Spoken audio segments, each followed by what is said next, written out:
Pelican, fly Pelican, fly Pelican. And I tell them that birds of a feather flock together. Fly down, I'm a Pelican forever. Yeah, ain't gon' lie, I feel flyer than I ever been. We stay ballin', this New Orleans, I'm a Pelican. It's going down in the nest, wild, wild west. Come in town and you best, show us some respect. 3-point threat, I better make it rain. If it's something, don't jump stupid like your ankle sprain. Always said, never hate the player, hate the game. Jumpin' where the dame late, punch a train. Post game, big Q, talking about business. Bird gang, YouTube, they ain't flocking with us. Lock up the division mission, get into the finals. Finish competition, then it's going win the title. I know this flyer than you can get. Such a threat that the refs just might call a tag. You could double, you could press, but you can't check. Right, left, slide by you like a Eurostag. Fly Pelican, fly Pelican, fly Pelican. And I tell them that birds of a feather flock together. Fly down, I'm a Pelican forever. Pelican forever. And never, and never, and never, and never, and never, and never say birds of a feather flock together. Yeah, fly down, I'm a Pelican forever. Pelican forever.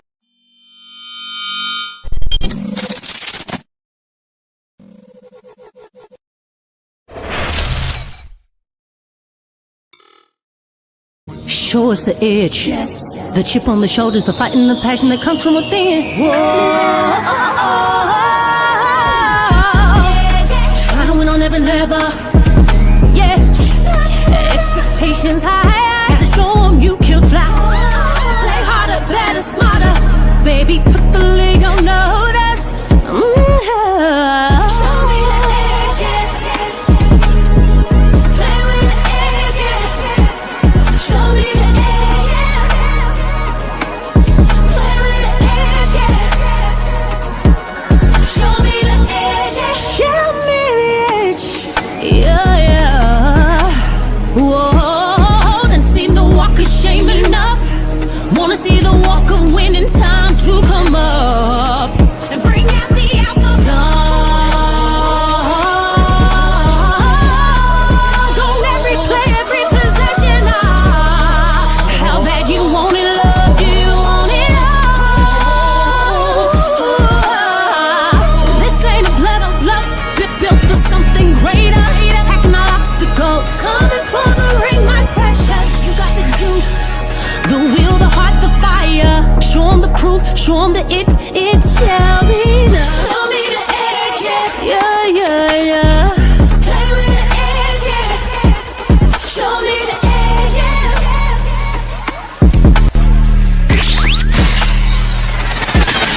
You're listening to the Pelicans postgame report on the PRO Media Network for all things Pelicans. For all things Pelicans, man, we up in this thing. Shout out to the fam. Appreciate y'all being in this episode of PPR, man. We up in this thing representing the flocking nation. Stand up. Big ups to everybody for being in the stream, man. Hey, fam, first and foremost, man, like to apologize to you guys, man. We had a stream set up for you guys. I want to say it was either Saturday or hell, I forget, man. It was one of them days, man. And we had a scheduling conflict. We couldn't get it done. But we're here tonight, man. So shout out to you guys. We'll have Lex and possibly DC chiming in a little later on. But shout out to y'all. Appreciate y'all being in the stream. Please do me a service. Hit the like button. If you're listening, please feel free to give me a retweet on X or feel free to share the show on your social media as well. Now, listen, fam, we're going to go over a few things here on this episode of PPR, man. Listen, a lot of things I want to kind of cover tonight, fam. We're going to kind of talk about this stuff, and y'all feel free to give me your thoughts as we move through the broadcast. This is a show that we kind of touching on a few things here. So let's hop right into it. One of the news articles that I wanted to cover at the time, we covered it on whothatdaily.com. Y'all feel free to check that out. Join our mailing list on the whothatdaily.com, our specialized news site, our sports site, where we cover everything Louisiana, LSU, Saints, Pelicans, even boxing. We cover it all over there. All right, Pelicans, NOLA, Young City, Ninth Ward, and T. Shout out to y'all, man. Appreciate y'all being here. Moving on over from the sports coma, man. That's right. We double pod tonight, man. Your boy don't sleep, does he? Double pod and sometimes triple pod, man. I had matter of fact, after I get done with this, I have several LSU reports I got to file, as well as some boxing stuff I got to talk about too for Ring Kings boxing. You know, we got other streams as well. But anyway, enough of that. Let's talk Pels, man. So anyway, this is one of the moves the Pelicans made in replacing Freddie. You know, downtown Freddie, our 3-point specialist coach, is Jodie Meeks is here now. So you remember Jodie Meeks was a 39% sharpshooter. You won't call him that for several teams, and he's joining Coach Willie Green's staff. Now, this is something that we talked about on the Flash Report. Jodie Meeks' playing career might be over, but the coaching career is only getting started. Now, according to WKYT's Lyndon Gull, Meeks told reporters on Friday ahead of his induction into the UK Athletics Hall of Fame that he will be joining the Pelicans coaching staff as an assistant. The former Wildcat has been an assistant coach with the Beeham Squadron, the Pelicans G League affiliate, since 2022 and 23. And he says, quote, "When I got the call to try to go to the G League and see what happens, I was excited about it," end quote. Meeks said on Friday, according to Ryan Black of Louisville Courier Journal, quote, "Stay around the game, get a chance to get on the floor with the guys. It's kind of just blossomed. It's been a new challenge for me," says him, end quote. He'll learn under Pelicans head coach Willie Green, who has been in charge of the franchise since 21-22 season. Green holds a record of 127-119 during that span, including 2 postseason appearances and a 49-33 mark this past year. The Pelicans recently lost Fred Vinson, known as an elite shooting coach, to the Detroit Pistons, right? All right. And also, he says Meeks is no stranger to the Big Blue Nation fan base. He's best known for his 54-point performance in 2009 against Tennessee, the most points scored in a single game by a Kentucky player. Then they go into some of his Kentucky accolades, because this is one of the these reports that cover the Kentucky people. So anyway, so they're very excited about him coming here to replace Coach Willie Green's player Freddie. So and y'all feel free to give me some information and backdrop on that, because we were looking at where is I don't know where y'all tell me if y'all know exactly where he is, because I don't see him with him listed as a Piston unless they didn't totally up. And according to the Pistons website, I'm trying to find out exactly where Coach Freddie is. They say, yeah, he signed with Detroit, but that was prior to them firing Monty Williams. And then they fired Monty Williams, and I don't see him unless he's not listed on there, but I seen they updated it. Bickerstaff is there. He has his people, because most of the time when guys come in, they bring their own people. So if y'all know where, y'all please feel free to let me know, because I thought he was with Detroit. I don't see him on none of the assistant coaches listings. So we'll see. All right, anyway, let's keep it moving, man. Let's keep the theme going. And according to this article right here, 5 coaches, is Bleacher Report's article right here, listing 5 NBA coaches on the hot seat. Now, previous stream, we talked about Coach Willie Green and where this crazy QB, head coach ranking was, and they had Coach Willie as a guy that was listed in the 20s. Well, this article right here from Yardbarker says 5 NBA coaches on the hot seat to start the 2024 season, and I swear to you, she has perfect timing. She has perfect timing, because here she is. Lex, how you doing? I'm mad at you. I'm mad at you. It's like that. That's a setup. That's a setup for real. How? I was talking about a setup. Yeah. Hey, y'all gonna stop doing this to me? Stop. No. Hey, Lex, they got 5 NBA coaches on the hot seat for the start of the 2024 season. All right, so I know Hey, I want to say this. Okay. Didn't we just go over that list? Yes. The list of, the rankings of the coaches. Yes. And where do we have them? Between 23 and 28. You know what I'm saying? Okay. Between me and DC, I actually had them at 23. And he talked. Okay, DC had him at 25, and I think Stacy, from Stacey said he was 31 or something. I want to say, huh? I thought he was 28. I thought he said 28. Okay, But 28. yeah, that's why I was saying 23, between 23 and 28. But you see where I'm getting at? Yeah. Like this is not just me. You know what I'm saying? I Oh, mean, I know. and I had him at 23. So hey, you know what I'm saying? I wasn't being too ruthless on him, but yeah, I mean, he's not Willie Green's not up there, man. The only edge that he had over those other coaches is the fact that those coaches were not proven at those particular teams because those are new coaches. Yeah, well, yeah, we get the JJ Reddit and all that, and it's quite a few coaches who I think, like I said, and I'm not mad about the ranking him being in the 20s. I think that's where he deserves to be until he kicks his coaching ability up another notch. And in year number 4, I think he should show something. If not, then it could be problematic. He didn't show nothing in year 3, and everybody was basically available. Well, I'm just saying. We're going to see this year because this is one they have from Bleacher Report. This is one right here where they're saying 5 NBA coaches on the hot seat to start the year 24-25 with the star players in control and fans eager to see the teams make the playoffs. Owners often pin the blame on the head coach for a disappointing season.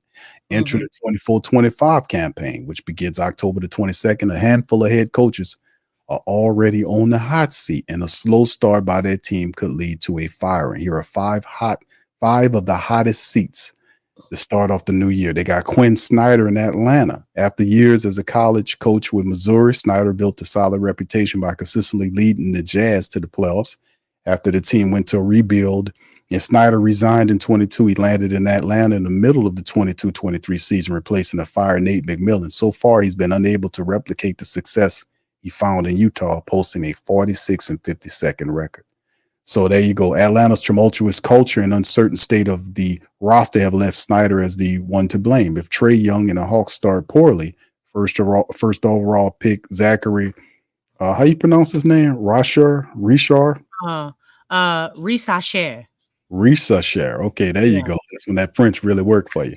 A bag of tricks for Snyder, who loves to mold young players into stars. That's something he did with Donovan Mitchell in Salt Lake and with future NBA players with the G League Austin team in the late 2000s. If the Hawks get off to a slow start, though, his time in Atlanta will soon end.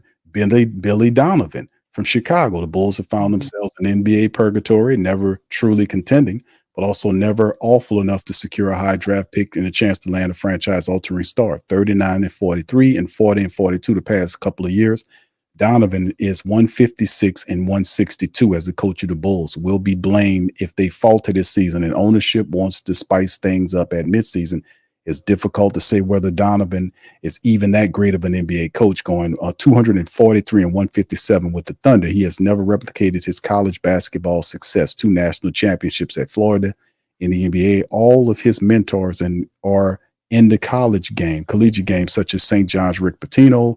He bowed out in his first NBA gig in 2007 with the Orlando Magic before ever coaching the game. It seems Donovan is afraid of change, and so are the Bulls. This is a parting that would benefit both parties. And then, of course, Willie Green, New Orleans Pelicans. The Pelicans are a major what-if story seemingly every season in the Western Conference. Brandon Ingram and Zion Williamson should be enough to lead the Pels into the upper echelon of the playoff bracket. Instead, the team falters at the finish line and then in the playoffs, eliminating in first round 2 of the past 3 seasons. Green, 43, is a bright young coach, but we all know who gets the blame after quick playoff exits. Green, who has 127-119 record in 3 seasons with the Pels, probably won't be good enough to survive the 24-25 season unless New Orleans plays fantastically. Then, of course, they have Chauncey Billups from Portland. They think he'll be done, and Will Hardy of Utah rounds out the top 5 guys that are currently on the hot seat. So, Lex, yeah, it's not. I don't see it as a situation where this is what it is. You know, this is a fourth season. The Pelicans are looking for a lot more. We want a lot more Yeah. from the team. So yeah, he's definitely, and this goes without saying, he's definitely on the hot seat in my opinion. So we'll see how it all shakes. We want to add some commentary for that.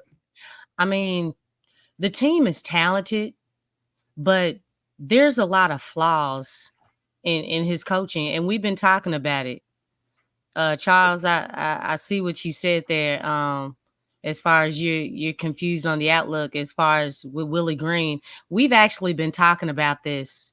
If you watch the games and you know the game, like it's been consistent. This isn't just like a me thing, a DC thing, a Big Q or anybody else or any other podcast or even mainstream media.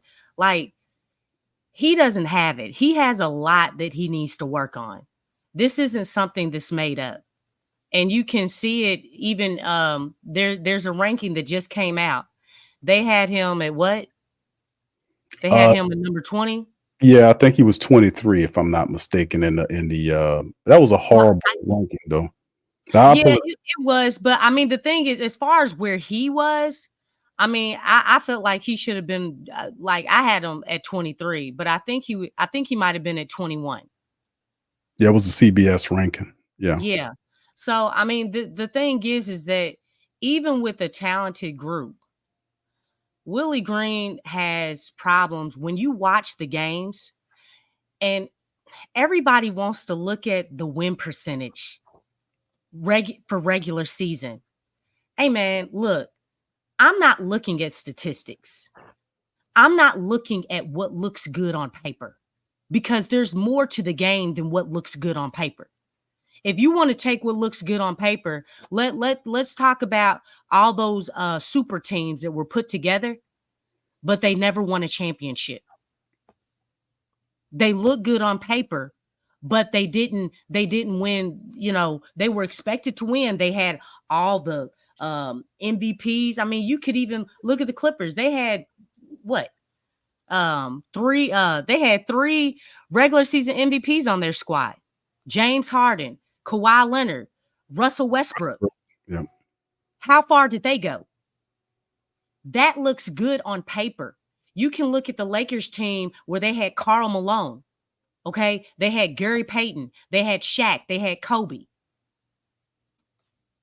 You know what I'm saying? They didn't win.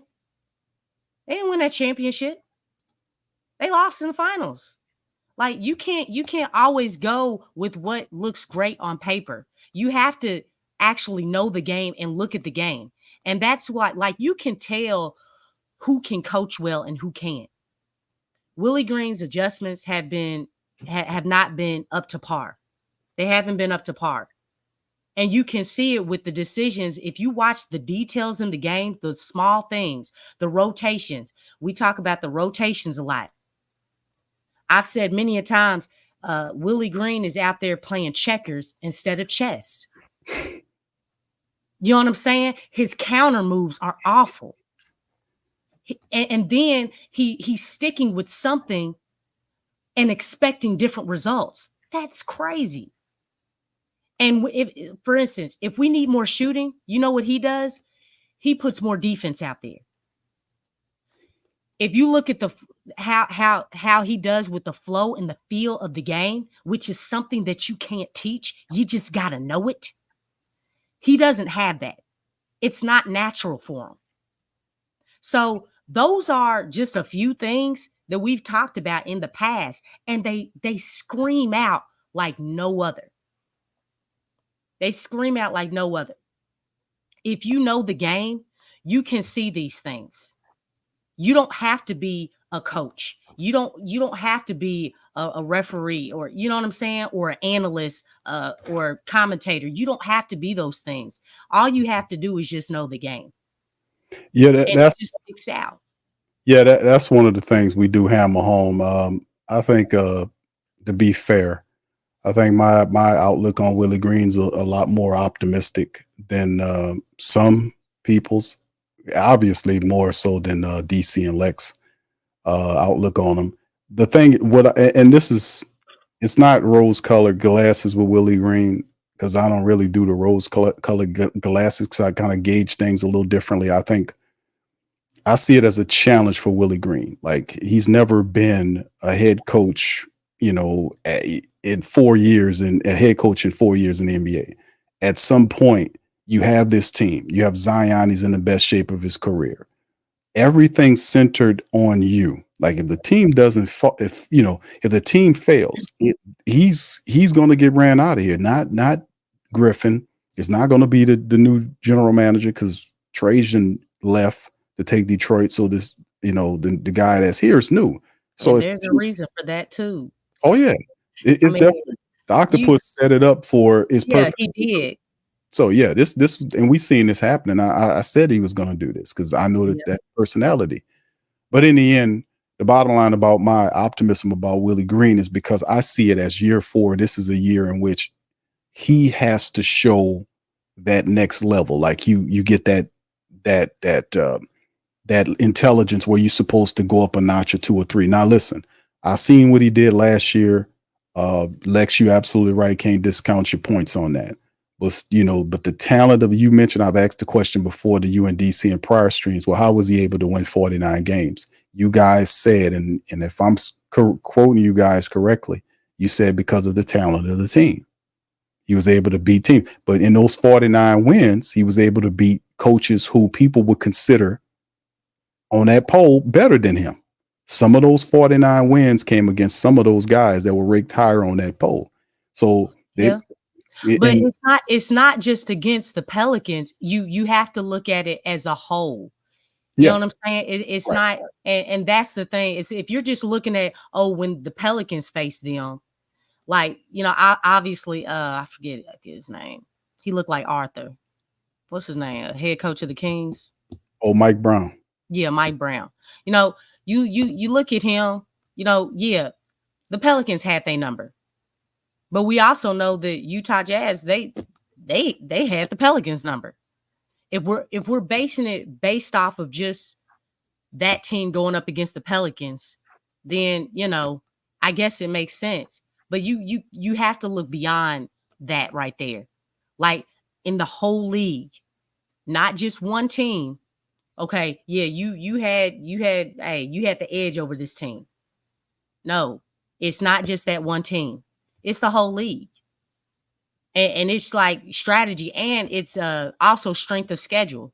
But really, just I think it's more so the competition, because if you think about it, man, like the Lakers are barely making it, but they keep beating the Pelicans. You know what I'm saying? Now, you see what I'm saying? Like, so, I mean, like you there's more to it. You know what I'm saying? Than that. You know what I'm saying? Because really, the Pelicans have a better team than the Lakers do.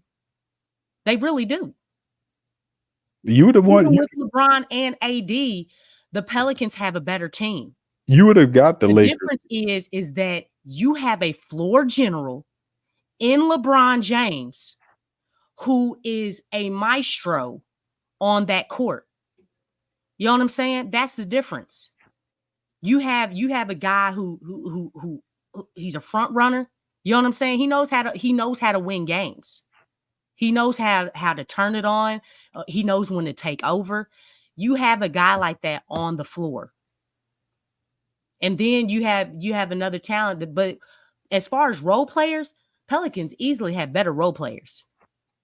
Yeah, I get what you're saying on that, but that's what I'm saying about Willie Green. I don't think Willie Green's as a head coach, he has all these extra motivations, the stuff that I mentioned before, the prior years of head coaching experience that this is his first time in his professional coaching career as a head coach that he's reached a 4th year as a guy there. So at some point you want to see, can he equal out or eliminate not all the flaws, because I don't think he eliminates all the flaws, but I think at some point some of the major ones he gets over. Like we had the 0-22 or 0-23 situation that occurred last year where we were losing these games. I think the Pelicans did their best to find a guard. You mentioned LeBron, the floor general. We have our own floor general in DeJounte Murray. Yeah, now we do.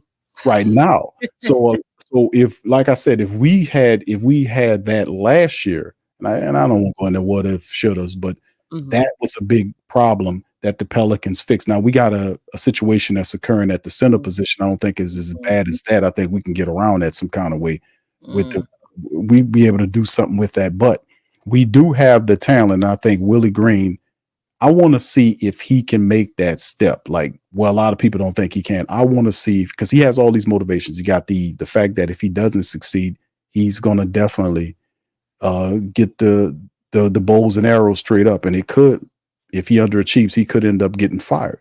So at the end of the day, it's either, I think he doesn't eliminate everything, but I do think that he gets better. And I do think that the Pelicans can get beyond 49 games. Like you give him, and I said this before, people kind of clown me about the DeJounte Murray thing when I mentioned having a floor general to go along with Willie Green to operate a system. That has to help.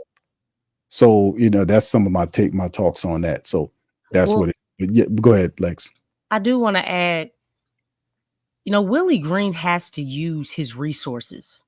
Yes, indeed. Oh, yeah. You know what I'm saying? Like, look, we all have access right now to the internet. Okay? Like, everything is available. Like, anything that you're trying to find, if it's a definition of a word, it's to research, do some history or, research about some books or whatever, just learning about the game. All those things are available on the internet. But if none of us use it, what good is that resource? What good is it? It doesn't do you any good. Like, he has to use his weapons, and Willie Green has to be open-minded. One thing that he definitely lacks and that really gets on my nerves, because I am a coach and I am a creative person. I'm a very imaginative person. And most coaches who really know the game, you have to be able to know when to break the rules. And that's something Willie Green doesn't have. He doesn't know how to be creative. He doesn't know, he's not imaginative at all, especially running plays. Like, man, that handoff to Zion, you know what I'm saying? I'm like, dog, I'm so tired of seeing that play. It's so predictable. It's like, that's all he had. I know. Raise your hand if y'all know what I'm talking about. Same handoff. Zion coming from the corner, okay? That allows him to go to get to his left hand. Y'all know what I'm talking about? I know y'all know that play. I think everybody had that play down by heart. Be like, okay, we know what play they're running. You know what I'm saying? I mean, like, it's like, dude, change it up. And I think the biggest thing, like, the league is all about the pick and roll, just in case if you didn't know.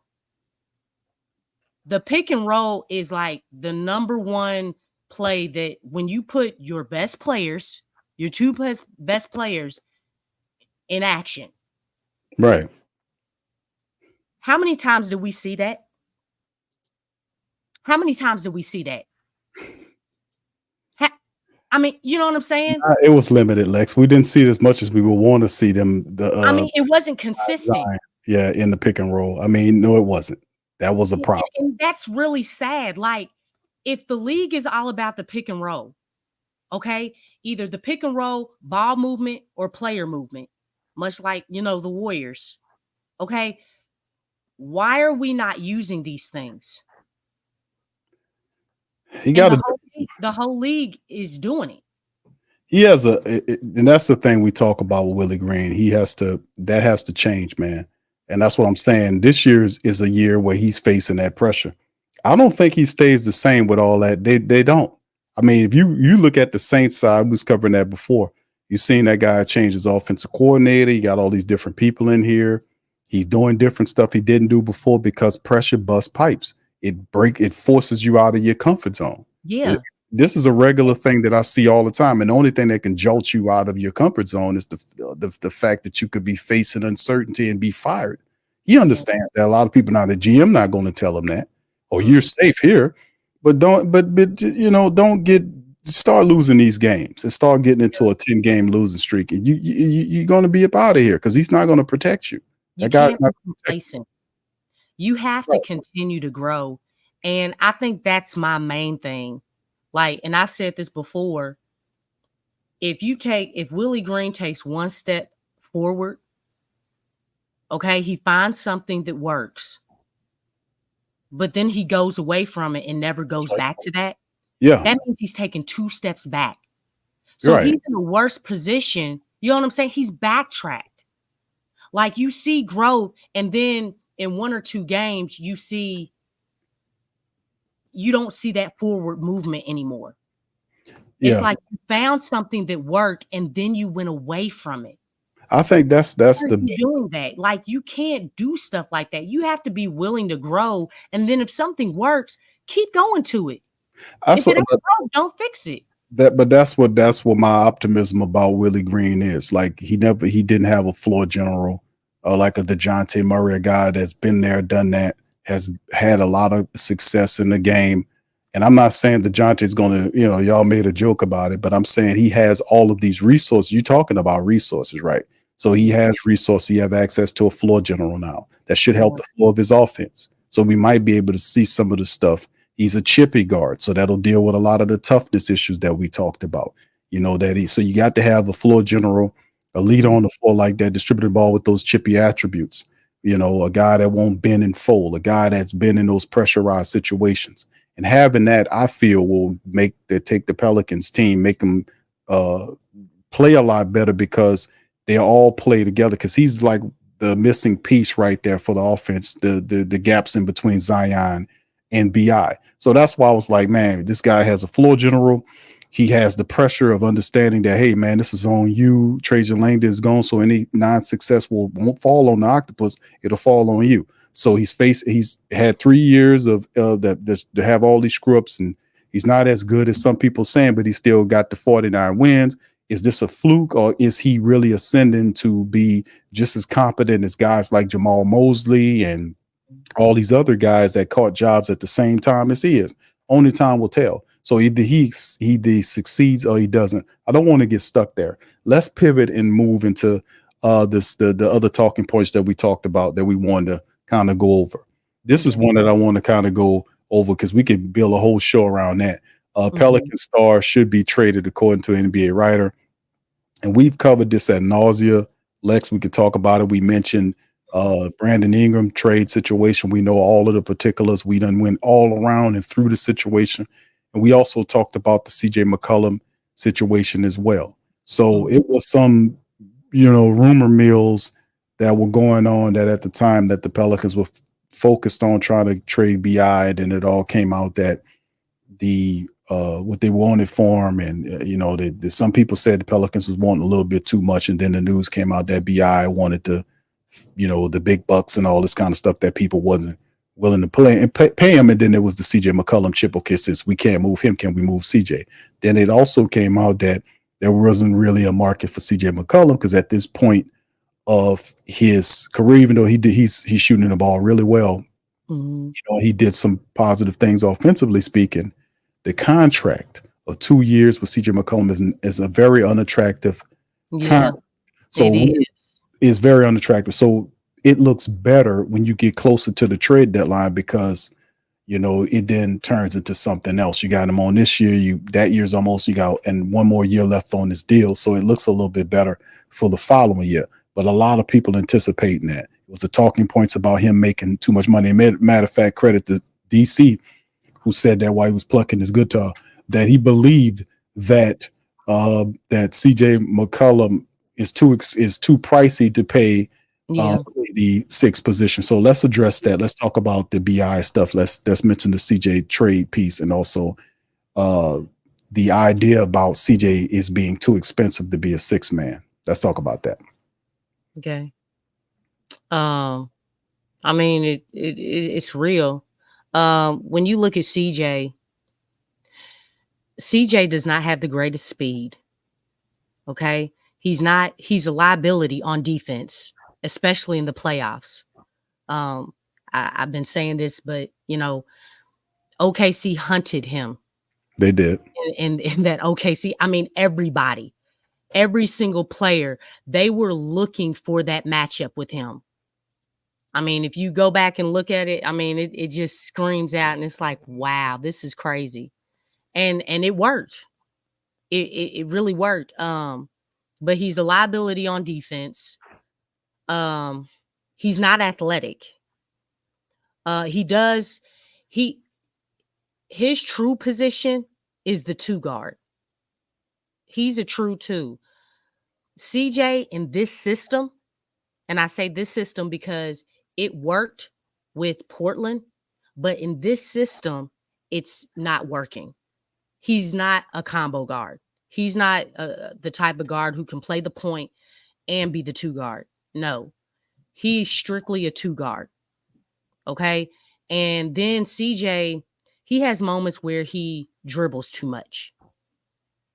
So when you look at all those things, not to mention his age, you got to mention that. Okay. He's on the wrong side of his prime. Right. So you look at all those things, you look at what he's being paid, and then you're talking about moving him to a bench role, like bringing him off the bench, which makes the most sense. But at that price is crazy. You know what I'm saying? That's crazy. 33.33333. That's too many threes. That is too many threes. I'm talking about double digits and triple digits after that. You know what I'm saying? That's too much. I mean, I wouldn't want that any. The only way a team takes him is if it's a buyout situation. Well, that's the whole thing about the CJ McCollum. That's why I think the Pelicans, my take on the CJ thing is, I think at the time, and there were a few rumored mill reports that the Pelicans were looking to try to see if they can kind of, if anybody was interested in CJ McCollum, and there was not much of a trade market for CJ McCollum. But you're absolutely, I agree with you 100%. I think in this, once again, we talk about as a whole, CJ McCollum looks, even though you call it as a defensive liability. So some scheming is going to have to be dreamed up here or put together, because obviously the Pelicans are deciding on using CJ McCollum in the starting 5. That's already been the case. They're advertising. Matter of fact, I don't know if you've seen the advertisements, but downtown, politically correct. Yeah, around town they have the billboards up with CJ. It's 4 people on the billboards. Y'all put one in the chat if y'all see some of these billboards around town. Let me see if I can find the Pelicans billboards too. Around town, where they have 4 of them up there. It's Zion, BI, CJ, and DeJounte Murray on the billboards. A group of them together, and that's what they're advertising as. Because Herb was just first team all defense, you know what I'm saying? And it's like, so he did all that work to get that type of, you know what I'm saying, accolade, only to not be a part. I don't know. That's just really something to me. So yeah, it what it does do it, and like this was one of the ones, the things that we kind of talked about here, because I don't think a lot of people wanted to see CJ McCollum in that starting, as a starting role because of his defensive deficiencies. But off-ball CJ is hard to deny. The $30+ million, the 33 and a third that he makes, that's a lot of money. But commonsensically, you say that DeJounte Murray and Herb Jones backcourt is ferocious. Oh yeah! Oh my gosh, that would be beautiful. Awesome. That's like poetry. Right. To see them, and that's what we were all like looking at. It's like, man, that would be spectacular. But a lot of people can't overlook the money. 33 and a third for CJ McCollum.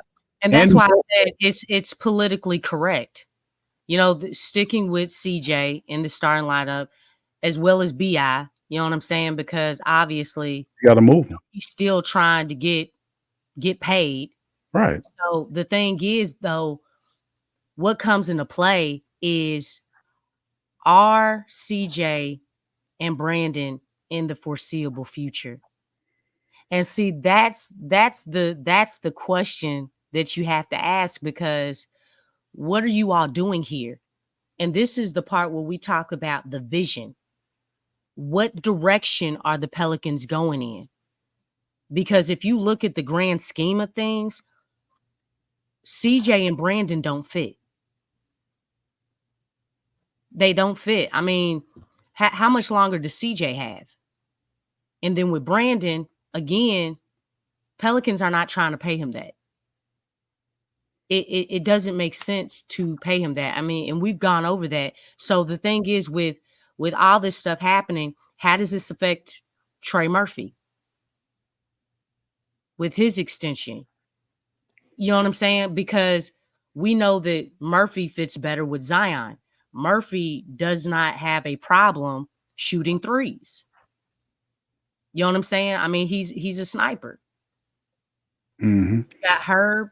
He's basically behind, the defense. He's the captain of the defense. So when you just look at everything and you look at fit, it's not about who's better. Because I know I've heard that many times. It's not about who's better. It's about who's the better fit. Okay. Let's address that, because that's an interesting talking point right there, man. That you just mentioned, Lex. But you mentioned off-ball CJ. Mm-hmm. Off-ball CJ, even though we talk about the deficiencies that he represents, but off-ball CJ next to DeJounte Murray, a guy that is going to floor general that thing, keep it out of it. It's like we talked about, like they have tendencies that are damaging. Like CJ becomes a clicker. He starts shooting the ball. He doesn't wait for things to set up. That's his mind frame. With the ball in Murray's hands to make the proper decision, we kind of protect against these follies. The same with BI, dribbling too much. Feeding these guys when they're supposed to get the ball, designate, letting them know, and sectionalizing the game. A hot hand. Yes. How many times did the team as a whole go away from the person who had the hot hand, which is insane in itself. And that's knowing the vibe. Again, hey, as a coach, you see that, call a timeout, hey man, we need to get the ball to this guy right here because he's hot. Would you say the IQ of the team has improved so far? I know he's still early on, but based on the acquisition of talent that the Pelicans currently have, do you believe that the IQ of the team has improved beyond last year? Well, I mean, definitely with DeJounte, it helps to improve the IQ. But I think it's kind of funny because I feel like certain players on the team have a high IQ, but it's also mixed in with people who don't have a high IQ. And then you have a coach, you know what I'm saying, who doesn't have a high IQ. And so it's a clash. It makes the people who do have the high IQs look bad because the people who have poor IQs. it's like a spoiled an infected apple, it affects everything. You know what I'm saying? I know I'm not saying it right, but you know what I'm getting at. It's like it hurts all the good apples. You know what I'm saying? So, hey man, it's I feel like it's there. No, because I've heard people say, Zion, he doesn't have a high IQ, and he actually does. You know what I'm saying? He does. Yeah, but a lot of times you don't see it because of the strategy or the philosophy of the offense. Well, see that. Come on, people. I agree with that, but I'm thinking like this time around they understood what the issue was. Like at certain junctures of time, players just they just go off kilter. We know that with Willie Green. So, like I said, and I think that Murray and we putting a lot on Murray. We putting a lot on DeJounte Murray to kind of normalize things. Yeah. So at some point we got to be able to figure the thing out, man. I think it helps. And then of course Stephanie asked the question: do you think CJ fits with Zion? Well, CJ McCollum in the last year shot almost 43% from downtown. So I would think if you can get a center, a shooter to go along with Zion, that will help.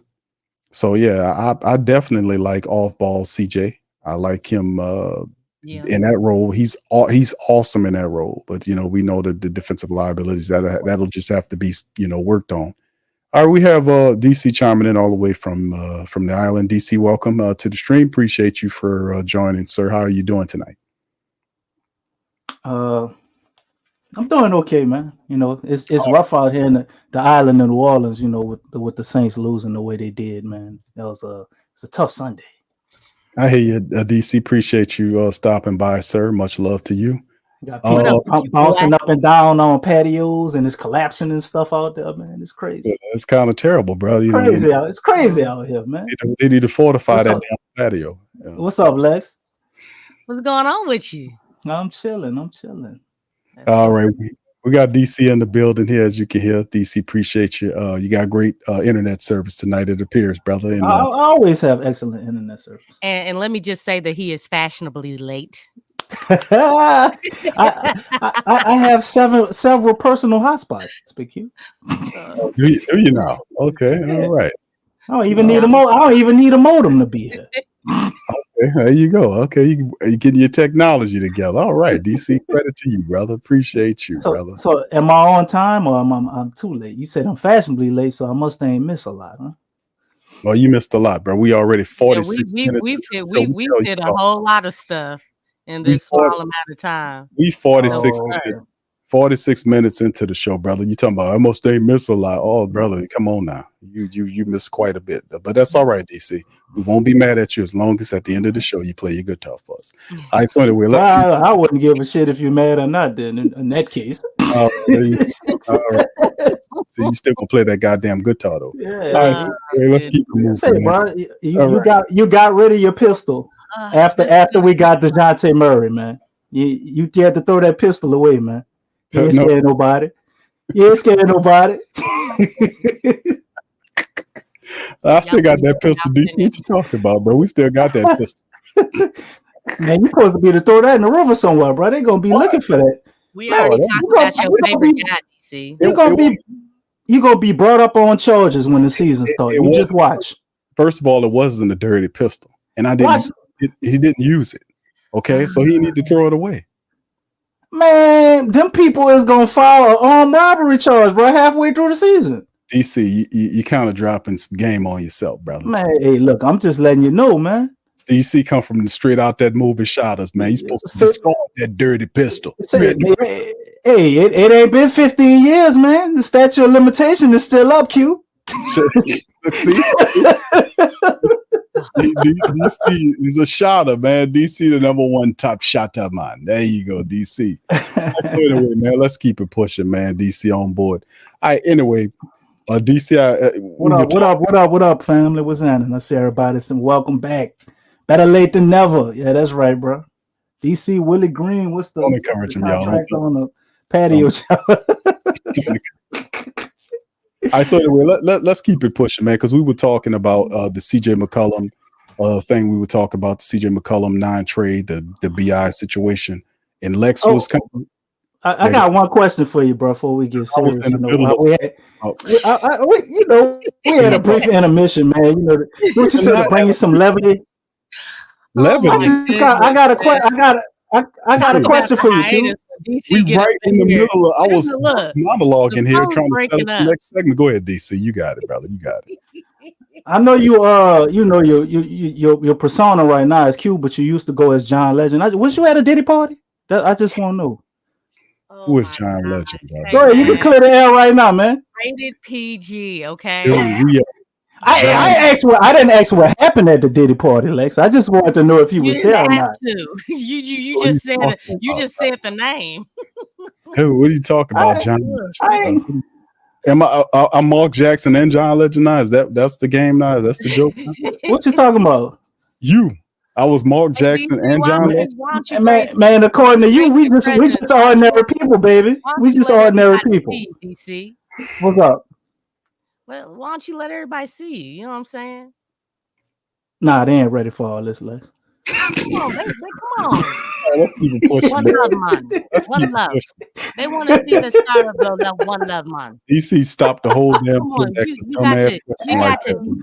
I want to know if, I mean, it's a month away from the season, man. If we're going to have some problems, you know, with doing post-game reports and stuff, because you got to go to court and all that. I just want to know. I'm Mark Jackson and John Legend now. I just thought I was giving you the opportunity, you know, to clear the air, man. You know, good friend, bro. You know, to state your innocence.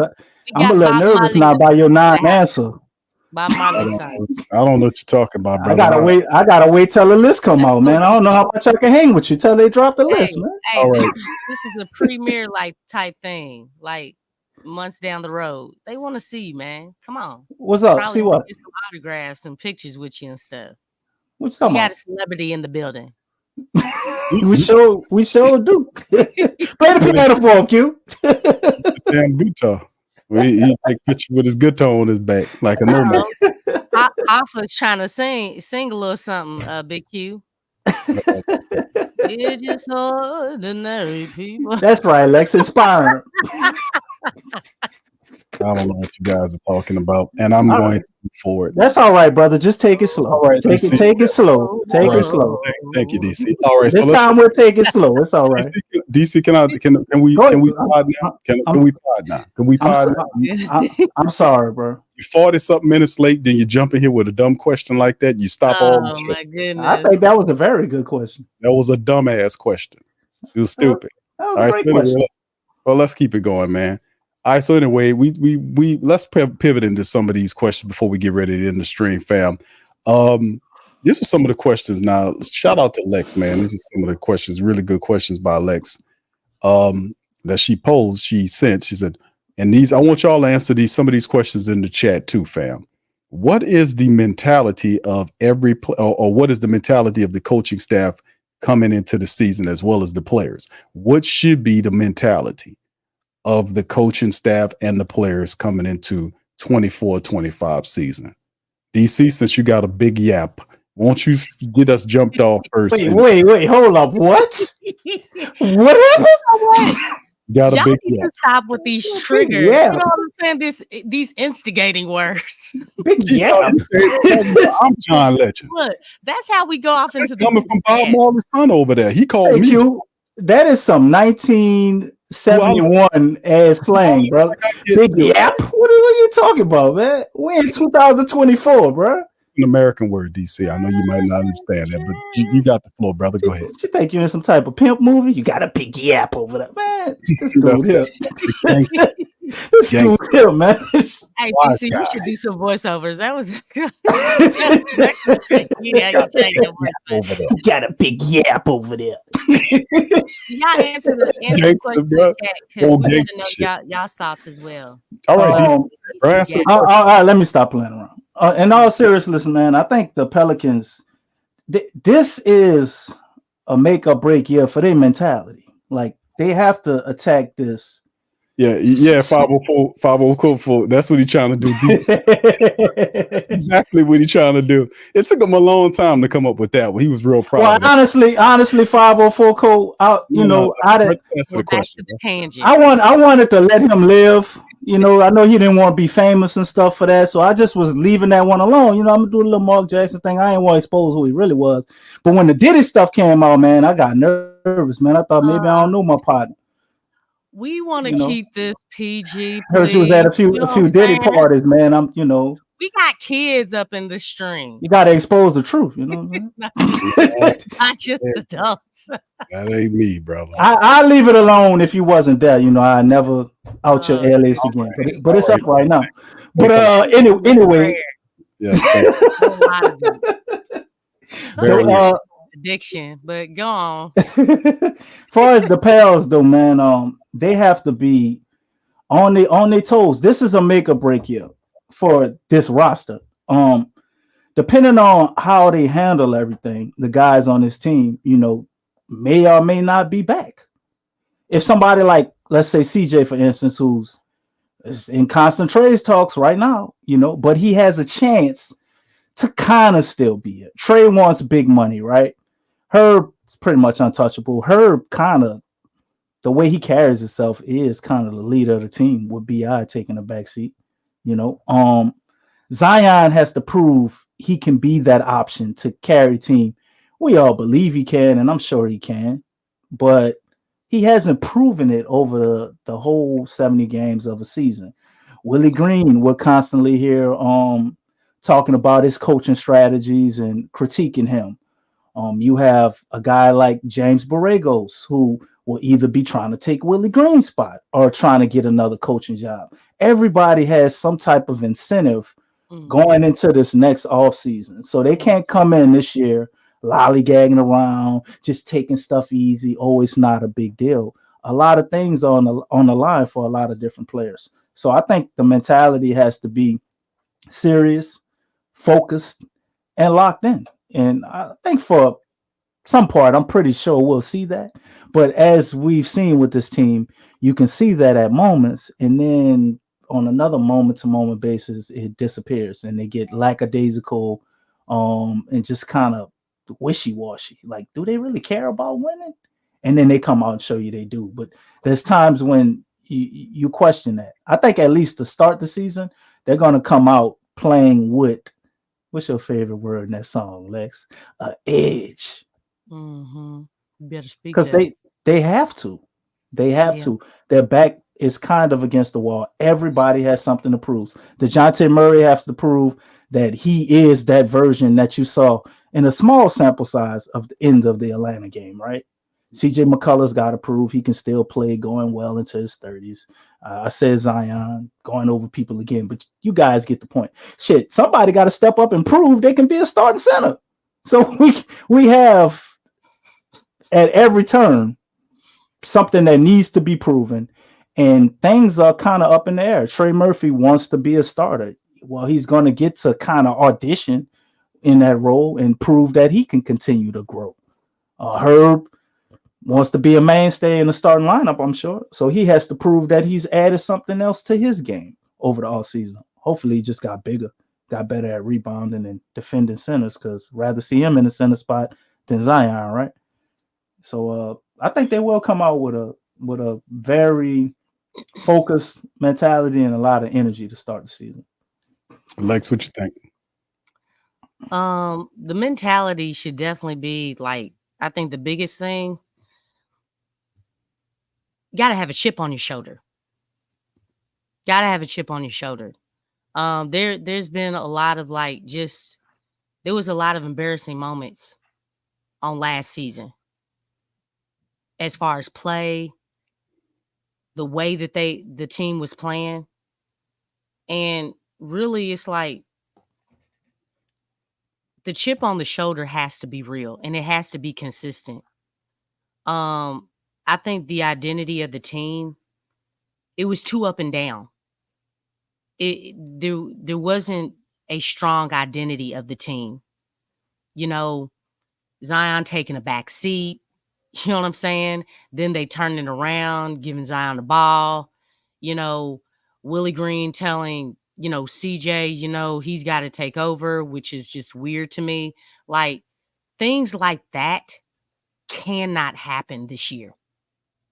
They can't happen. I mean, obviously DeJounte is there. But the mentality is the team everybody has to be on the same playing field. Regardless of the ulterior motives, like we talked about with Brandon, what type of mentality is he coming in with? Because I feel like it's the same as last year. He has something to prove, and that's not necessarily the greatest thing, because if he's trying to still do, his one-on-one things, slowing the game down, not, attempting threes, that's actually, he's trying to, focus on himself, but it's not necessarily helping the team. So everybody, which is really going to be difficult because he does want to get paid.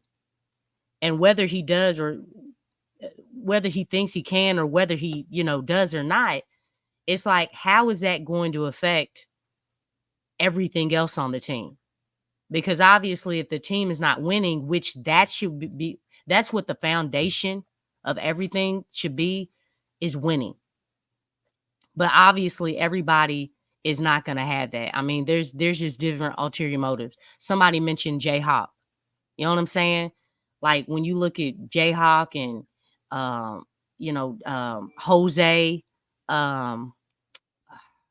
Matt Ryan, you know what I'm saying? As far as them getting minutes, for them, they're just trying to get on the floor. You know what I'm saying? Like, I'm just trying to get on the floor so I can, help contribute. Everybody has different functions of where they're going to get in. And I mean, Tice, we don't know how the bigs are going to be played. We talk about how with Zion, are we trying to maximize him? I don't feel like maximizing him by him being at the 5. That's not maximizing his potential, maximizing his game. But in Willie Green's mind, what does that mean? You know what I'm saying? Like, there's a lot going on here. There's a lot going on with just the mentality, because if everybody's mentality is not on the same page, you know what I'm saying? If you're trying to force, well, hey, Zion, we want you at the 5, which is, like I said, crazy, because if you're building around Zion and Zion is your best player, why would you have your best player at the 5 at 6'6"? That's really like ludicrous. That's not really maximizing Zion's ability. So we're not trying to maximize the best player, even though we're trying to build around him. Or I don't know. It's kind of a half foot in, half foot out, because, center position and philosophy and all that stuff. But that mentality for the whole team has to be on the same page. And I think that's the biggest challenge, because there's so many ulterior mentalities with each individual as far as getting playing time, getting that contract. Hey, I'm trying to get into the starting lineup. I'm trying to stay in the starting lineup. I don't want to come off the bench. It's a lot going on with the team. And you could say this about any team, but I think with the Pelicans, again, the identity has not been strong in the past. It's either here or it's down here. It's not like this. It's not choppy. Just like when you look at the heart monitor. You know what I'm saying? Like, if it's big, that's not good. That's not good. That's not a strong identity. So, I mean, they just have to find a way to have that mentality as far as everybody being on the same page. Like I said, if it's winning, if the foundation is winning, if the mentality is winning for everybody, then all that stuff is on the back burner.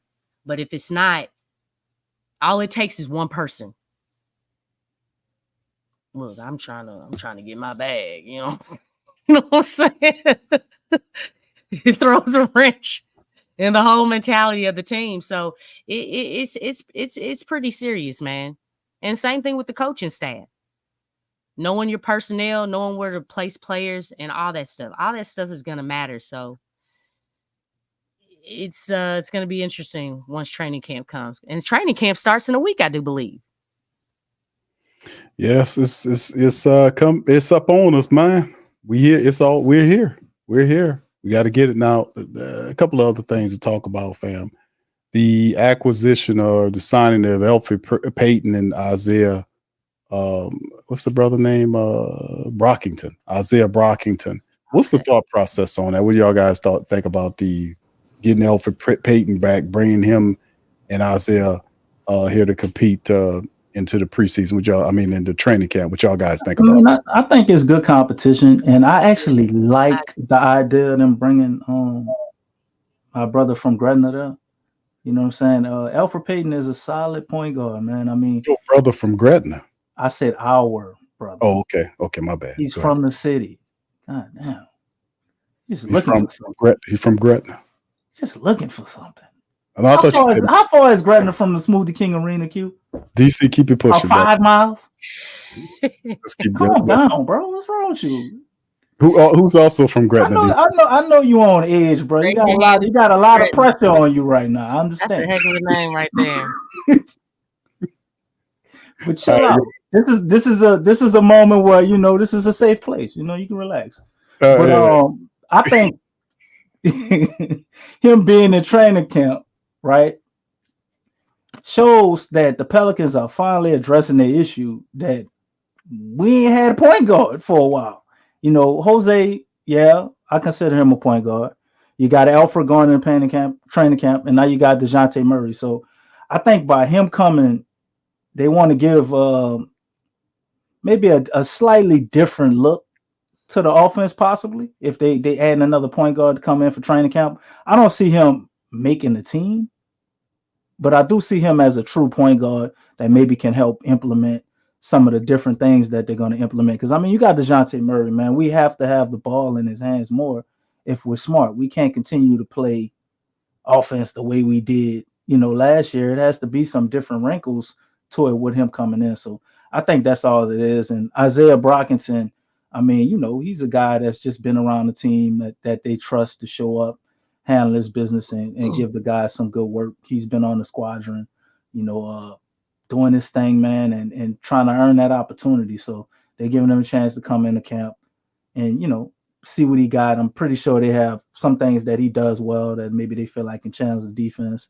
or fits in the offensive scheme where they could use him. Or maybe they're looking at these dudes as maybe scouts, or they play a certain type of way for some of the first games coming up out the gate. It could be a lot of different things. But I'm glad Izaiah Brockington is getting a shot, especially how everything started for him, man, with him coming to the Pelicans and getting injured, with a lot of promise, and they kind of made things right, gave him some money, and still giving him opportunities to try and make the team. Yeah, I'm going to piggyback off of DC. It's great competition.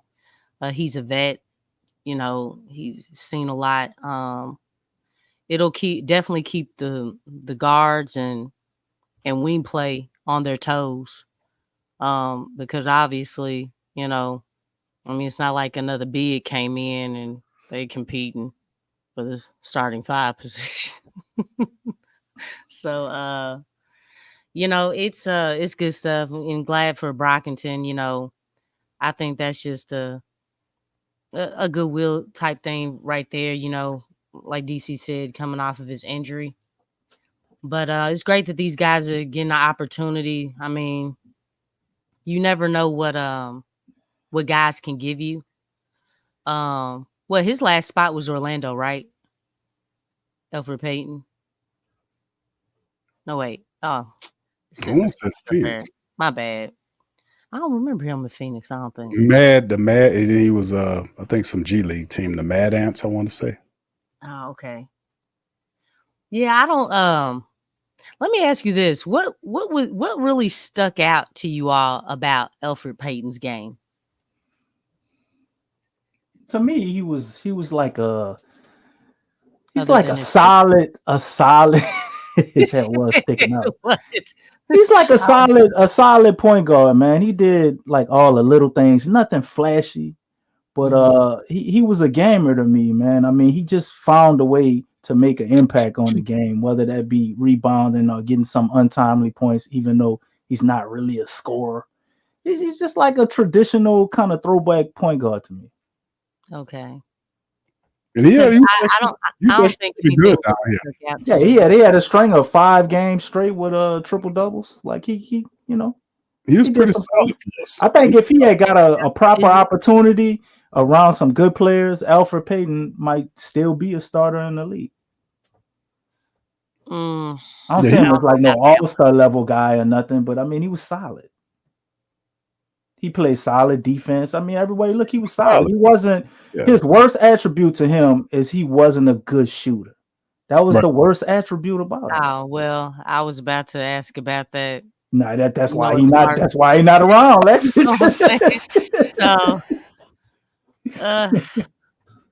So he's more of a defensive guy. old school defensive type game. I wouldn't put him like he had offense to his game. He's just not. He's not a scorer. He's not like a scorer like that. His points came kind of scrappy and just hustle type, like a low budget Rondo, a low budget non-flashy Rondo. Okay. I put him in like that category, a type of point guard. Not saying he's anywhere as good as Rondo, but yeah, you gotta have a that shot. Type of the poor man's Rondo, you mean? Yeah, poor man's Rondo. You gotta at least have a shot. Rondo didn't have no shot for damn near his whole career. Yeah, he got a shot right before the Lakers game, and his IQ was off the charts too. I mean, I think Elfrid Payton was pretty smart. He made a lot of, I didn't see him making a lot of mistakes out there. He had a decent basketball IQ. I'm not comparing him to Rondo. Rondo's a Hall of Famer. Well, you said low budget, so I mean, I'm just like great value. Thank you, Hopper. Great value, Walmart version. If you're bringing someone, into training camp and things, yeah, I was asking that because I'm looking at the whole situation. It's probably, he's definitely there for just training. I don't think he's going to be signed. Yeah, he's been a G League player, I think, the last couple of years. So they're not about to give him no spot.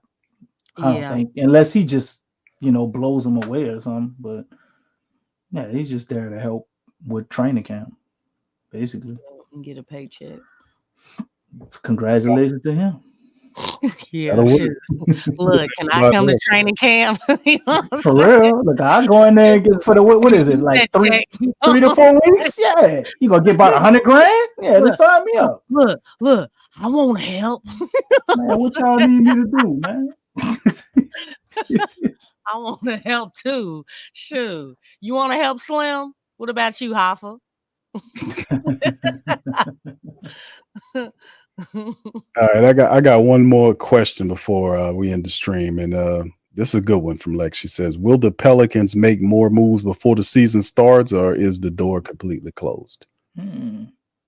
What you think? But go ahead, DC. You can fire this one off. Go ahead. That's a tricky one, man. Because to be honest, I'm gonna make a guess. I'm not gonna straddle the fence, but being honest, I don't know. I don't know because this guy. I don't know. I'm gonna straddle the fence. I'm just going. I don't know. Okay, DC. Thank you. That's what you said when I asked you was at the Diddy party. You told me the same. I don't know. But look, no, just Diddy stuff. What's wrong with you, man? He wants some cornbread. I don't want no cornbread. Are you playing that koala? I don't want no cornbread, but I'm punching Goldmouth off the rip. Was that in line? Yeah. I'm stealing off on Goldmouth, man. I'm gonna try to give him everything I got while he's still sitting down. But look, it's tricky, man. DC, hold on just a second. What's going Lex, on? it's your turn. DC said he didn't know. Okay, go ahead, Lex. Oh, wow. Oh, my bad. You had some more. I thought you said you ain't know. Go on and speak your mind, DC. It's all right. He's bitter. He's bitter, Lex. No, I thought you said you ain't know. You said, I don't know. Slim South said you had too many fried pineapples. He's bitter. He talking about your tongue numb, huh? They talking about you. No, he talking about cornbread down there in New Orleans. See, you ain't saying nothing. Go ahead, brother. Finish your thought. Well, I was trying to wait for y'all to finish talking, so I didn't want to speak over nobody. But anyway, been doing that. I've been good this show, Lex. Don't do me. All he does. You have been interrupting good. All he been doing since but I ain't interrupt you though. All right, next your turn. Go ahead. Me doesn't mean you haven't been interrupting. Your turn. I'm gonna go out on a limb and I'm gonna say the Pels will make a move before training camp, even if it's a small, insignificant move, such as signing another player for training camp. Want to know, like who they gonna sign, DC? Who do you think? Maybe they pull off a trade or some type of thing like they did with Matt Ryan. to be able to get under the luxury tax. Maybe they shuffle some things around to do that, or we see them actually go out and get a center. I don't know who they'll get, but I think they will make a move to do something. I don't know. That's right, Slim Soft. But I think they'll make a move. So wasn't that the question? So basically, you got it. You good? Like a small fish move. Possibly. Are they? Or maybe we trade BI before the start of the season some type of way. That would be interesting. Yeah, it would be. I mean, I don't know how true this is. I don't know. But oh wow, that's a good point. What's up? Y'all know about Derrick Rose? What's going on with Derrick Rose? The Grizzlies just waived him. Oh, really? Yeah. Now, what That's about that? I'm glad you brought why, that why up. would they waive him? I mean, I mean, would Derrick Rose really want to come here? I mean, he went to the Grizzlies. I mean, when the Grizzlies, they actually were coming off being the number 2 team in the league when he. Well, what number were they last season? Because that's you as good as your last. Yeah, Lex. But when the man signed, Ja wasn't injured, and he wasn't being alleged to point guns at people and all the other stuff he got into. So, I think he went there, to be honest, to help out Ja Morant. I think he sees a lot of himself in Ja Morant with the potential that he has. I think he went there with the intentions of mentoring him. So my thing is, because if Derrick Rose is a free agent now, there's a lot of teams I think that will want to pick up Derrick Rose. He's still a good player, man. You can get a lot of use of off the bench. He knows his role. He doesn't have an ego like where he's trying to start and get all of these minutes, and he's still pretty good when he's out there. So wouldn't he want to go somewhere else than here? Like, what would be his motive for us to be able to get him? Because obviously he's not getting a lot of money at this point, and he probably gonna go chase a ring. Would he see us as? I mean, do you title think contender? At this point, because he was at the Knicks before? Maybe he goes back to the Knicks. They've built a pretty solid squad. I don't know, because maybe he goes to Chicago for one last year and retires. Yeah. Maybe he goes to Chicago and has his farewell tour and retires. Like, who knows, man? It would be nice if we could get him. There might be some bad blood between them, because between who? Oh, Rose and Chicago. I mean, are the same people there when they traded him? I don't think that's the same management team or front office, coach, nothing. I don't know. Everything's different. So, but he from Chicago, so I'm sure his jersey gonna be retired in Chicago, and I'm sure he wouldn't have it no other way. Yeah.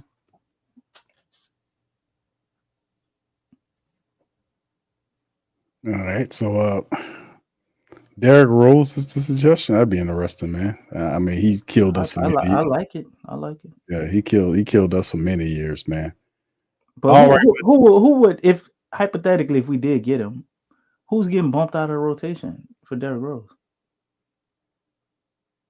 CJ?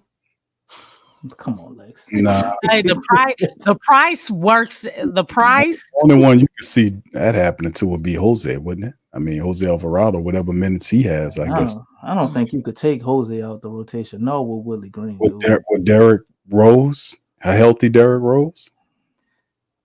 I don't know. Just the. I don't know. I mean, Jose came in a playoff game, play-in game, and I mean, he significantly changed the game, bro. Like, he's not. Jose's guaranteed at least 7 minutes. At least 7. Okay. Derrick Rose taking every damn one of them too. Yeah. I mean, the thing is that. And then he's in a contract year too. Like, would they really do that to Jose? I mean, the thing is that, again, you got to ask your question. What is this? Is this team trying to win like now, or you know what I'm saying? Like, are we trying to get better as a team? I think they have to. try to win now, Lex, to be honest.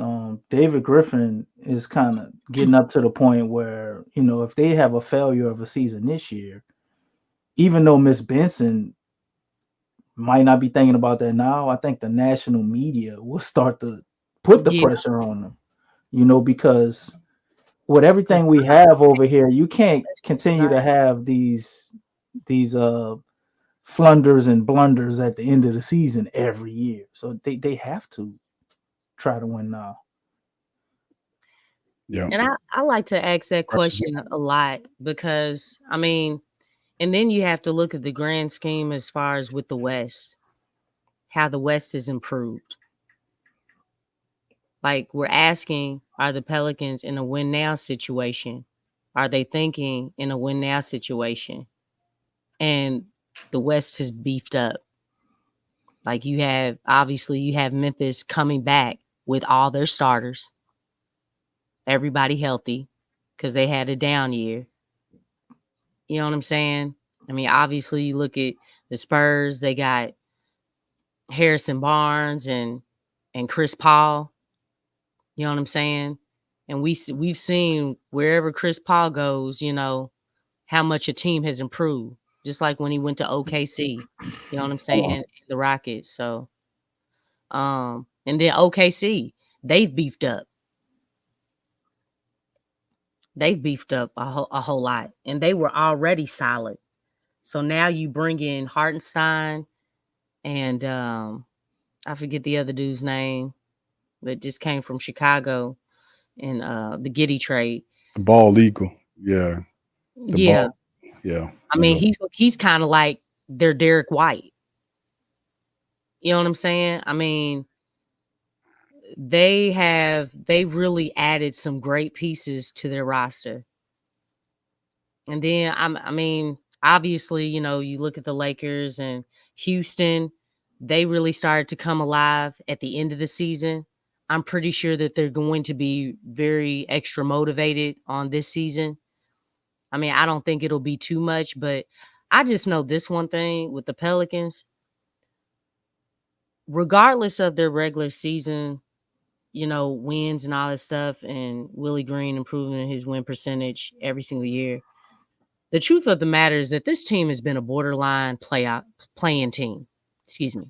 A borderline playing team. Or they haven't been in the play-in nor the playoff picture for one of those years. So I don't want this team to be a borderline play-in team. That's not cool. Regular season is regular season, but no matter, your win percentage is going up in regular season, but you're still a play-in team. I don't know about y'all, but I would like for the Pelicans to solidify a spot in the top 6. Preferably the top half of the 6. Okay? I don't know about anybody else. This borderline playing stuff, we've been there, done that. Can we really show improvement by, hey, yes, the Pelicans are in the playoffs? What are you playing, Big Q? Y'all feel me though? That ain't me. I got you. I feel you on that though, for real, because the way I see it is, this is the year, man. This is the year, and with everything going on, DC, please. It's not a win now if a borderline playing team. You got 1 foot in and 1 foot out, and it's the mentality of the team is like, let's get to the playoffs. But y'all not trying to win a playoff series. I think they have enough to get beyond that. That's what I'm saying, because last year we had they lost a bunch of games for obvious reasons. We know why. They were 49. They should have been like what 59 and whatever. The Pelicans should have had 50 plus wins last year. That's ridiculous. Yeah. The 0-22 situation. But they got better. They increased their win total every year though, Q. But no, I hear what you're saying. You just doing that sarcastically. But they've still been a borderline playing team. Now he being sarcastic. And that's what everybody's missing. Yeah, the regular season has gotten better, but guess what? The whole league continues to get better. That's why we've talked about many times. But that ain't a bad thing, though, Lex. That's a great thing. That's what it's a great thing that the rest of all these guys are getting, that the league is getting better, especially in the Western Conference. Yeah, but it's about the Pelicans keeping up, because we've said that the Pelicans have been delayed. Right?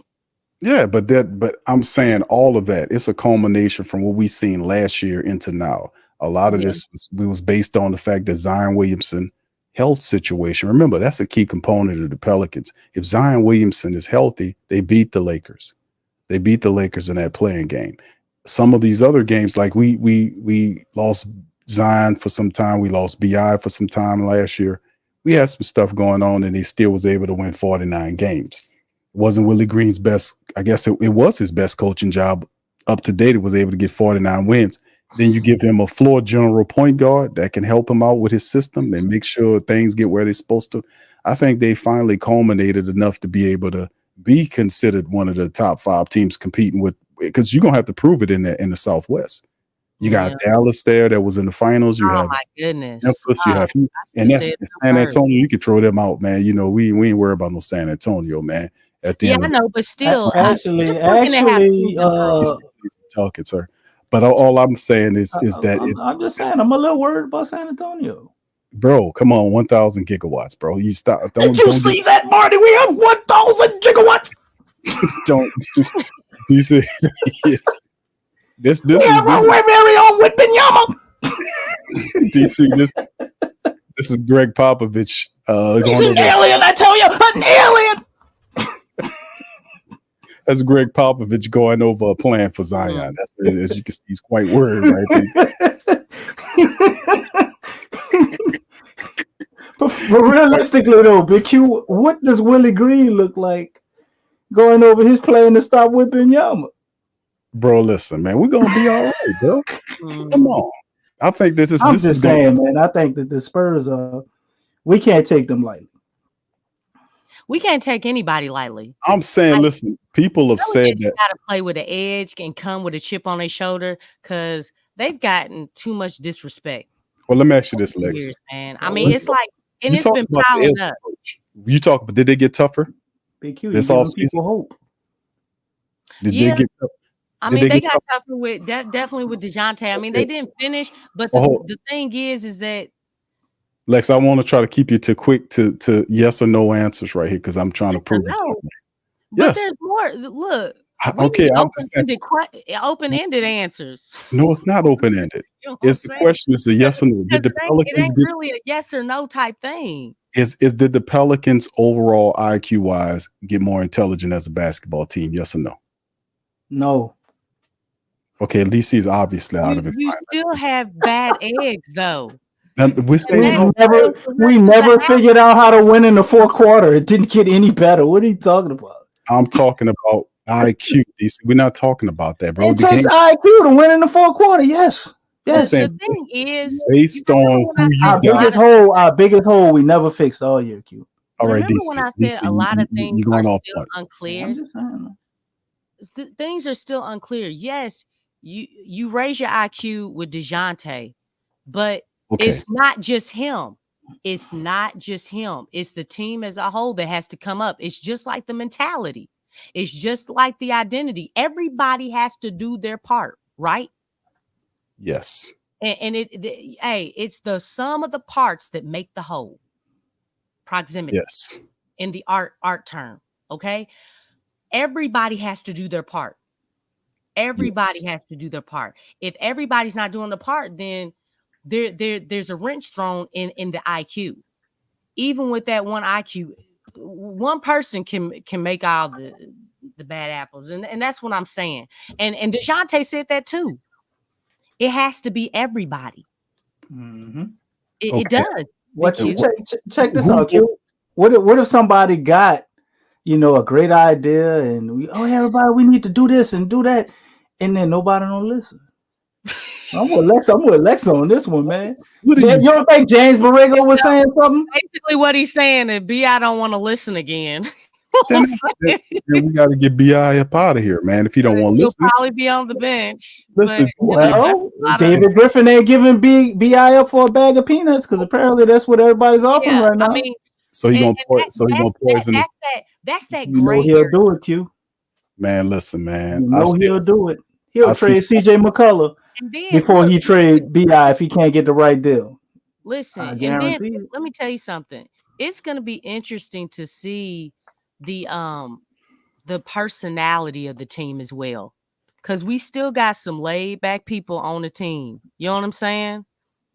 I mean, I'm just saying, and we know that's a pull. It's like a tug of war. That's different. Willie, we know he laid back as I don't know what. It's all elevated and it's all elevated and escalated, man. It's not the same. It's not the same from last year. Everything is elevated. The pressure on the team to perform. They hit 40 together, though. You know what I'm saying? Lex, I know we're not a perfect. No, it's no such thing as perfection. Only progress. There's no such thing. You said that word. I said I'm making a point. Is what I'm doing. I'm saying, listen. I'm saying as a team, everything is elevated about this team. The man's in the 4th year of his coaching job. There is nobody that's the onus of fulfilling is going to fall on except for him.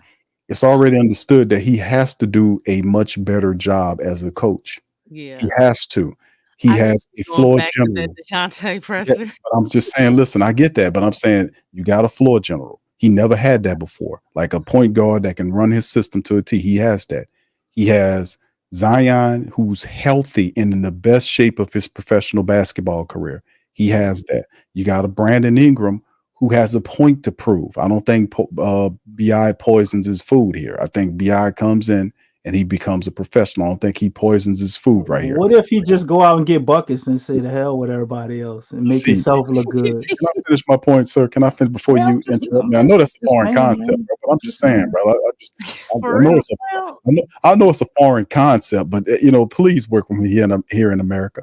All I'm saying is at the end of the day is that everything is escalated and elevated when it comes down to the Pelicans. 49 wins last year.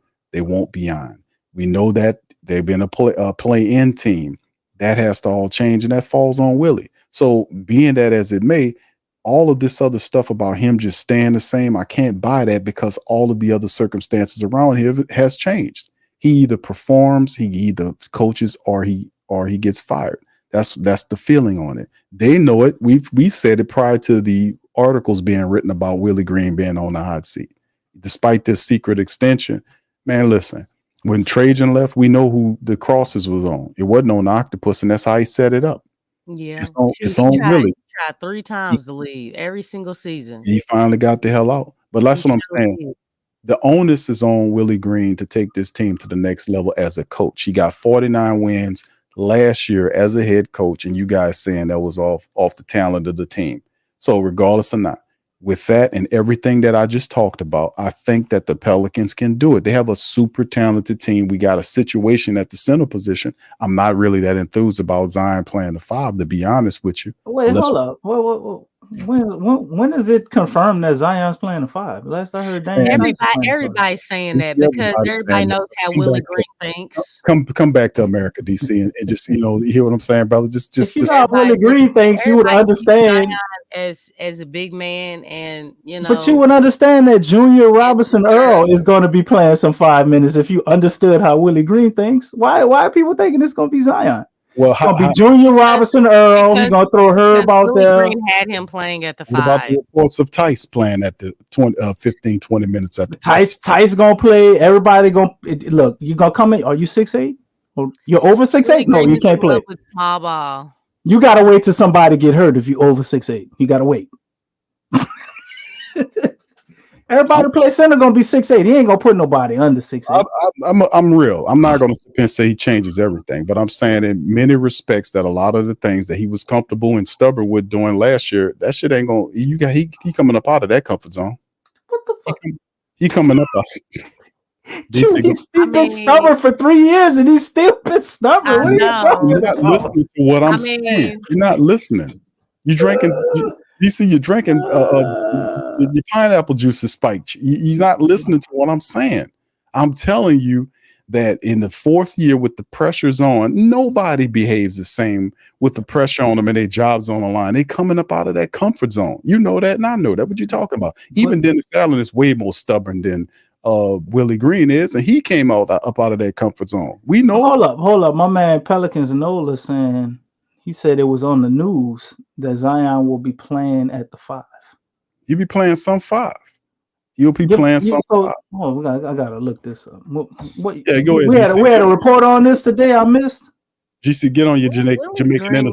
Get on your Jamaican internet, brother. While I'm kind of talking about what I'm saying. To say it, you cannot teach size, and they got 7-footers, Lex. Who got 7-footers? The Pelicans got 7-footers. We had a 7-footer last year that we didn't play. Yeah, we had 2 of them. What are you saying? Bro, I'm saying we got 7-footers. That's all I'm saying. What are you saying? What's going on, Q? You know exactly what he's saying. I just said the obvious that we have 7-footers on the team. His name is Larry Nance. How tall was he? 6'8". 6'7". He's 6'8" with shoes on, so I'm still right. Oh, right. Did you look it up yet? And how long did he play, Larry Nance? I'm looking, Lex, man. Lex, you talking about old school now, Lex. I'm living in the now. Hey, you're as good as your last hit. That was just last season. You know what I'm saying? Lex, I'm living in the now, baby. I ain't got time to be living back. Okay, we don't know what the now is. The season has the now is what we said it is. And right now, we are getting ready for the season. Okay. And we're going to play. I know. Okay. I know we are. Shoot, okay. I'm still but like I'm gonna remember that. The recent thing that I heard from the coach was these Willie Green naysayers. These Willie Green naysayers. and the summer league. DC and I'm listening to his interviews, and I'm like, dog, I don't think I like what you saying. Mm-hmm. And you know, he believed we got to continue to play with force. Didn't he say that last season? Yeah. Just cracking herself up. Oh my gosh. I don't think nothing wrong with playing with force, Lex. Well, we're gonna put it in DeJounte's hands and put it in Zion's hands. Put it in CJ's hands. All right. Okay. So see. I mean, it's basketball. I done gave him the game. You gotta pass the ball. You don't know what to do. I done gave him the game. You don't know what to do. Yeah, you got a lot to do. We got a lot to do as a team. We're not there yet, but we look good though. I'm telling you, we got some talent here. How many coaches were ahead of that dude? All right. We got a lot of talent, man. All right, Lex. I agree with you. Damn. All right. So man, you like a battered wife, man. I agree with you, and you still. I'm not even talking. Willie Green's talking. I'm talking to Lex. I'm gonna see how Willie's talking on Media Day, which is a week from today. Okay, I want everybody to tune in. Okay, this is an advertisement. Tune in to Media Day a week from today. We'll be here covering it. You got to give me some sources, Pelicans, Nola. I ain't seeing nothing about them. Man, use American. Hit the internet button. Hit the American button for internet. I don't see nothing. Yeah, that's gonna be a classic. Are we gonna do that live as they doing the thing? Yes, we are. It's the September the 30th. I want to say it is. September the 30th. Isn't it September the 30th? Yeah, the 30th, I think. Oh, this is gonna be classic. So Zion is losing weight this year, and y'all guaranteeing that he's gonna play at the center spot. None of this shit don't make sense to me. You should have put him at center when he was 320. You should have put him at center when he was 320. All we saying is that this was reports that were leaked out that was saying. Can you show me the report? Even what your meaners can't see you. I hear analysts like on ESPN and people saying that. I don't hear any like insiders saying Zion is gonna start at center or no shit like that. I heard Daniel Tice was gonna start at center. That's the most reason I heard. You see, I want you to wait for that tweet from Adrian Wojnarowski. It'll be coming. He's retired. Q. Can you fix somebody else? Find somebody else. You're wrong. I'm Shawnee. All right, so we're gonna get ready to get out on that, man. Yeah, that's right. Go home. DC that took the show off the rails, so we're gonna get ready. I can't believe that we stopping right here. I mean, we gotta keep going because we got so much to DC talk about. started playing his goddamn guitar and threw the whole damn scream off, man. The Pelican season is about to start. It's about to start. Wait, what season about to start? And we got to get ready for this. There's so much to talk about. There's so much things that are still unclear. We had a good show into DC. Excuse me. I didn't hear you. What season is about to start? The season of love with conviction. One love, man. Go Pels. Go Pels, man. Come on, Slim. What you said? The season of the Pelicans? The Pelicans? We're opening up the lines. The When are we Pelicans? opening up the lines for the fans to speak? It'll become Somebody asked about that? DC, what are you talking about, brother? DC done lost all of his. DC got the No, I plan. asked if somebody asked about opening the lines up, like they wanted to talk right now. God damn, huh? Oh no, I know people have asked in the past, so Oh, I okay. just wanted to put it out there to Man, open up the lines for the family. You don't DC understand how questions work. DC done popped it in and threw all the damn show off the rails. Started playing his guitar and everything, and tore everything. We had a good Man, y'all dialogue. could go back and listen to the last 40 to 60 minutes I've been on here. Ain't no goddamn guitar. You better play that stuff. You better play that stuff. Man, that's not me. That's a lesbian. What the hell is going on? Oh my What is that thing in his hand? Let me get my bottle. What are you saying? Wait, he got things on his feet too? Go ahead, DC. You know what this What's look like? going on? DC. That's not me, man. That dude head bigger than his whole body. He look hungry. Don't look like authentic red girl. He whistling too. Oh shit! You better give me YouTube. Oh wow! DC about to talk. Oh, Man, we should follow him for the One Love movie, man. Could have did some of the singing scenes.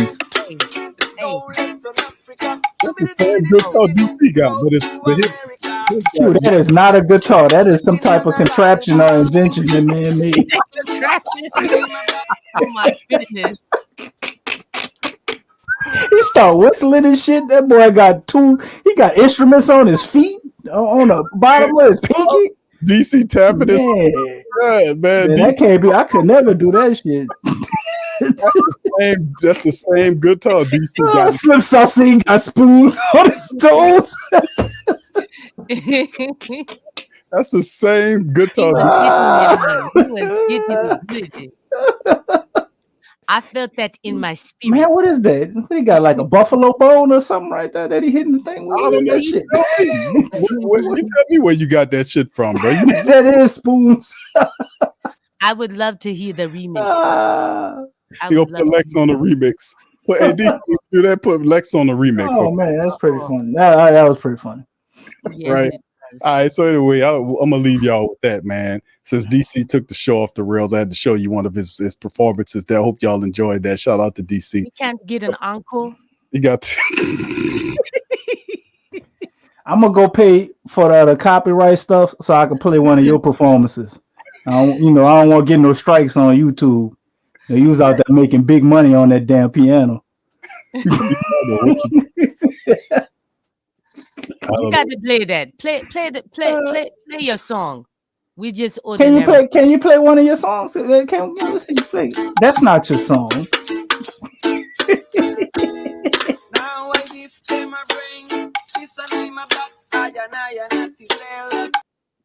Oh, what happened? Oh, something happened. We had a malfunction going on. What was wrong? YouTube is tripping. Wave your hands in the air like you just don't care. YouTube is tripping.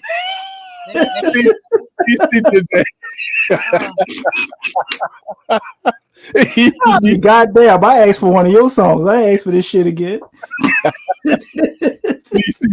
GC sabotaged. Everybody liked your camera. Yeah, I'm a good sport and all, but goddamn, bro. Your turn, my turn, fool.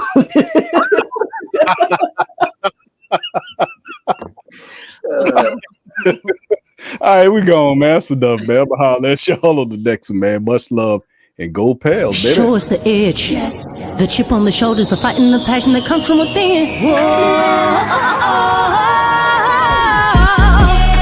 Trying to win on every level, yeah. Expectations high, gotta show 'em you can fly.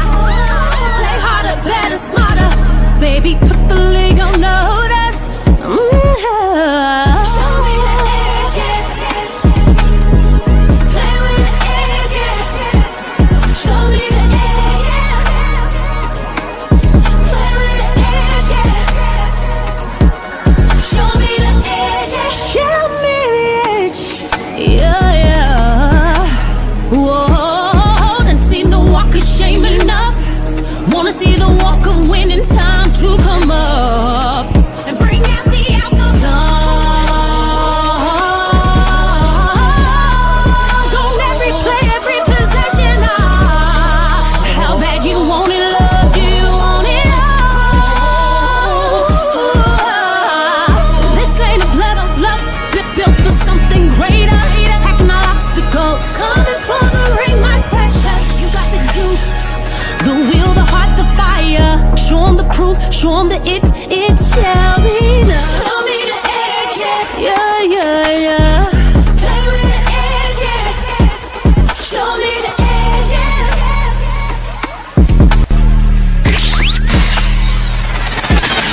You're listening to the Pelicans postgame report on the PRO Media Network for all things Pelicans.